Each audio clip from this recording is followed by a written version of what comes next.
कौन है ये छलियां जिसके फोन कॉल रिसीव करने से छात्राओं के हाथ कांपने लगते हैं?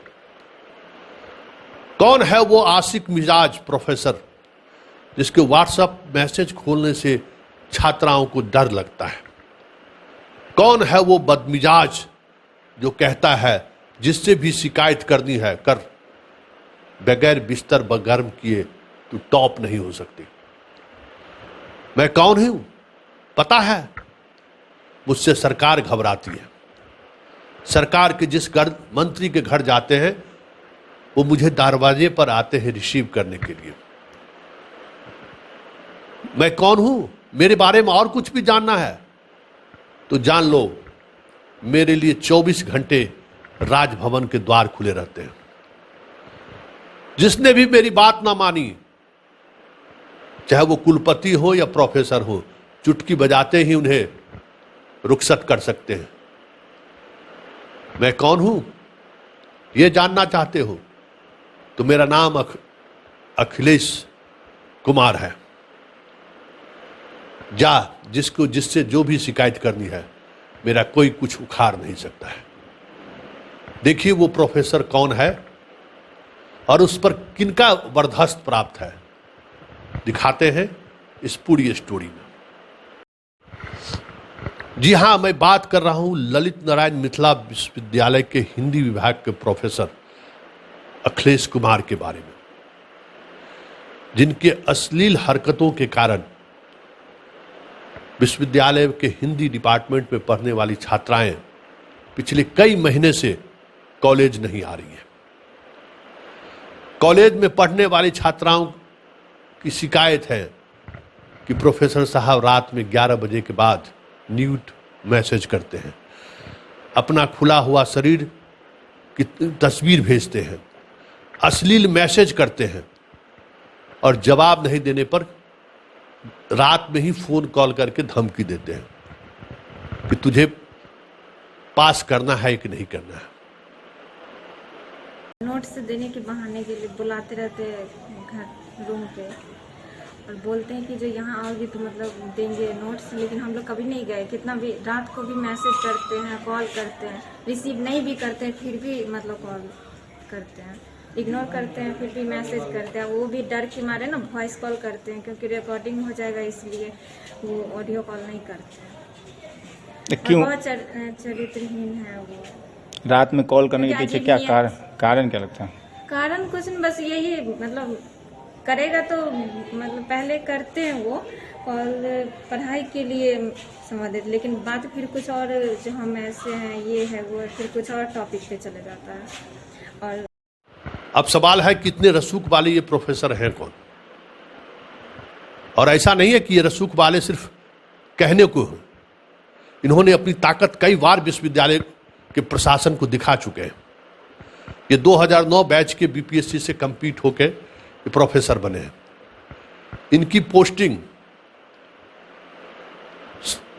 ललित नारायण मिथिला विश्वविद्यालय के नरहन कॉलेज में हिंदी डिपार्टमेंट में, वहाँ का जो हिंदी विभाग है, मतलब यूजी कॉलेज में तो कोई विभाग नहीं होता, हिंदी की पढ़ाई के लिए इनकी पोस्टिंग होती है। और ये कितने पावरफुल हैं जो देखिए, पोस्टिंग होने के 24 घंटे के अंदर विश्वविद्यालय के कुलपति को इनके पोस्टिंग से जुड़ी हुई अधिसूचना को रद्द करनी पड़ती है और रातों रात इनकी पोस्टिंग ललित नारायण मिथिला विश्वविद्यालय के मुख्यालय में स्थित हिंदी विभाग के में इनकी पोस्टिंग एक प्रोफेसर के रूप में होती है। तो ये आते ही 24 घंटे के अंदर में विश्वविद्यालय प्रशासन को जता दिया कि मेरा रसूख क्या है, और उसी रसूख के सहारे वो विश्वविद्यालय प्रशासन से लेके विभाग के अध्यक्ष तक ये लगातार धौंस जमाते हैं। इस बीच लड़कियां शिकायत करने शुरू की कि प्रोफेसर साहब क्लासरूम में दूसरे तरीके से इशारे करते हैं, मजाकिया लहजे में बात करते हैं, अश्लील हरकत ये करते हैं। शिकायत करने के बाद कोई कार्रवाई नहीं हुई। हेड ने इस पर कार्रवाई की बात सोची भी इसके विश्वविद्यालय के कुलपति को डीसी महोदय इससे से यही जुड़ी हुई आग्रह बातें करना शिकायत भरे चाहते हैं लहजे कि में वो कर उन्होंने देंगे। लिखा वो भी फग्गू चौहान का तो पटना से भतीजा एक मंत्री कहने जी का वाला ये फोन शख्स प्रोफेसर वो बातें वहीं जो ठहर जाती है और उसके बाद तृतीय छमाही का छात्र है, इस महाशय का क्या हरकत रहा और उस हरकत की शिकायत कहां कहां तक पहुंची, जरा आप भी सुनिए उस कॉलेज के, उस विभाग के छात्र छात्राएं, विभागाध्यक्ष और रजिस्ट्रार की बातें। हाँ, रूम पे क्यों बुलाते हैं? इसका मतलब है जो कुछ तो है, इसीलिए तो बुलाते हैं ना रूम पे। वो भी सिर्फ लड़कियों सबको ज़्यादा मतलब ये करते हैं। भय लगता है उनसे क्या आप लोगों को? नहीं, क्यों भय लगेगा? क्योंकि अब हम लोग समझ गए हैं कि जो वैसे हैं। पहले पता नहीं था कि जो उनका नेचर ऐसा है, अब पता चल गया है। तो आप लोगों ने शिकायत भी की है इसके या फिर कुछ नहीं की है? ये है ना शिकायत कहाँ की है इसके? VC के पास, यहाँ पर भी डिपार्टमेंट में भी हुआ है, लेकिन अभी कोई मतलब ये नहीं कार्रवाई नहीं हुआ है। चाहते क्या हैं आप लोग? हम लोग चाहते हैं कि जो कार्रवाई हो, सर उनको मतलब यहाँ से निकाला जाए। बहुत लड़की तो क्लास छोड़ दी, लेकिन मैं मतलब मुझे खुद कुछ लोग हैं जो मेरे खिलाफ साजिश कर रहे हैं, राजनीति कर रहे हैं, और वे लोग जो हैं 2018 के फोटो को फेसबुक से लेकर 2017 के फोटो को लेकर और उसको जो है आधार बनाकर हमारी छवि को खराब कर रहे हैं। कारण क्या है? कारण यह है कि मैं कम उम्र में ही यहाँ पे बच्चों में शिक्षण कौशल के कारण लोकप्रिय हो गया और नियमित मैं वर्ग ले रहा था।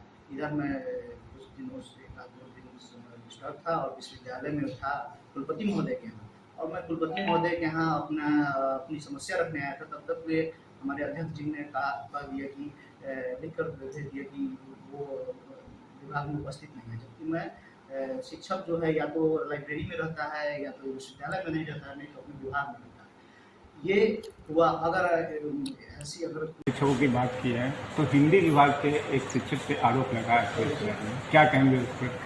हिंदी विभाग अध्यक्ष के द्वारा एक प्रतिवेदन प्राप्त हुआ था और छात्र संगठनों के द्वारा भी 2 दिन पूर्व पत्र प्राप्त हुए।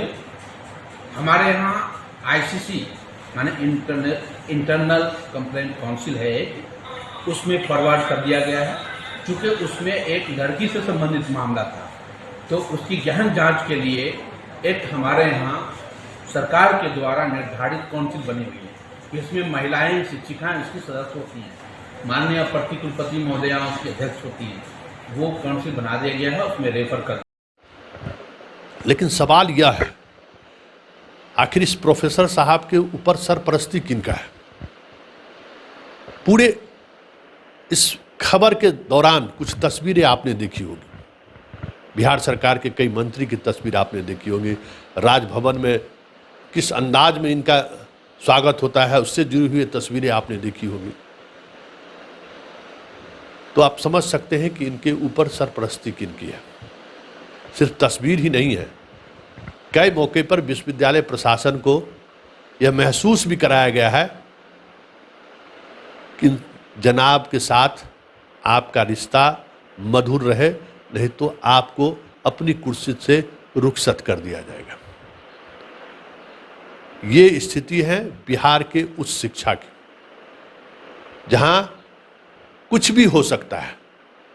लेकिन इन सब के बीच एक बड़ा सवाल ये है, जिस राजभवन पर लगातार भ्रष्टाचार जैसे गंभीर आरोप लग रहे हैं, कई विश्वविद्यालय महीनों से कुलपतियों के बगैर चल रहे, छात्र और प्रोफेसर आंदोलन पे उतारू हैं, सरकार नाराज है, सरकार की लगातार किरकिरी हो रही है, फिर भी राजभवन में राज्यपाल बने हुए हैं।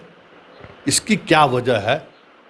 ये सब सोच और समझ के बावजूद भी हैरान है कि आखिर ऐसी मजबूरी क्या है इस राज्यपाल को बनाए रखना।